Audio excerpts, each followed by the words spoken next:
நிறைய varieties of முட்டை குழம்பு சாப்பிட்ருப்பீங்க. உடைச்ச முட்டை குழம்பு, அவிச்ச முட்டை குழம்புன்னு. ஒரு வாட்டி இந்த ஆம்லேட் முட்டை குழம்பு ட்ரை பண்ணி பாருங்க. டேஸ்ட் அட்டகாசமா இருக்கும்.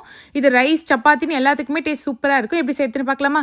பேனில் கொஞ்சமாக எண்ணெய், முட்டையை உடச்சி ஊற்றிக்கோங்க. இதுலேயே உப்பு, தனி மிளகாத்தூள் சேர்த்து நல்லா 2 சைடும் வேக வச்சு எடுத்துக்கோங்க. உங்ககிட்ட இந்த மாதிரி பேன் இல்லைனா நீங்கள் தோசைக்கல்ல கூட இந்த மாதிரி வேக வச்சு எடுத்துக்கலாம். இப்போ கடாயில் 2 ஸ்பூன் எண்ணெய், 1/2 ஸ்பூன் கடுகு, 1/2 ஸ்பூன் சோம்பு சேர்த்துக்கோங்க. 2 மீடியம் சைஸ் வெங்காயத்தை கட் பண்ணிட்டு சேர்த்துக்கலாம்.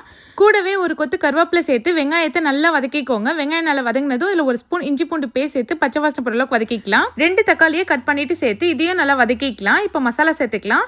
1/2 ஸ்பூன் மஞ்சத்தூள், 1 ஸ்பூன் தனி மிளகாத்தூள், 1 ஸ்பூன் மல்லித்தூள், 1 ஸ்பூன் கரம் மசாலா இல்லைனா சிக்கன் மசாலா, 1 ஸ்பூன் மிளகுத்தூள் சேர்த்துக்கோங்க. தேவையான அளவுக்கு உப்பு சேர்த்து இதை நல்லா வதக்கிக்கோங்க. நல்லா பச்சை வாசனை போனது இதில் 1/4 கப் தண்ணி சேர்த்து நல்லா தொக்கு மாதிரி வதக்கிக்கோங்க. நல்லா எண்ணெய் பிரிஞ்சு வந்ததும் நம்ம ரெடி பண்ணி வச்ச ஆம்லேட் எல்லாத்தையும் இதில் சேர்த்துக்கோங்க. மேலே கொஞ்சமாக பச்சை மிளகாய், கொத்தமல்லி தழை போட்டு ஒரு 5 நிமிஷம் வேக வச்சுட்டு சர்வ் பண்ணிங்கன்னா அட்டகாசமான ஆம்லேட் குழம்பு ரெடி.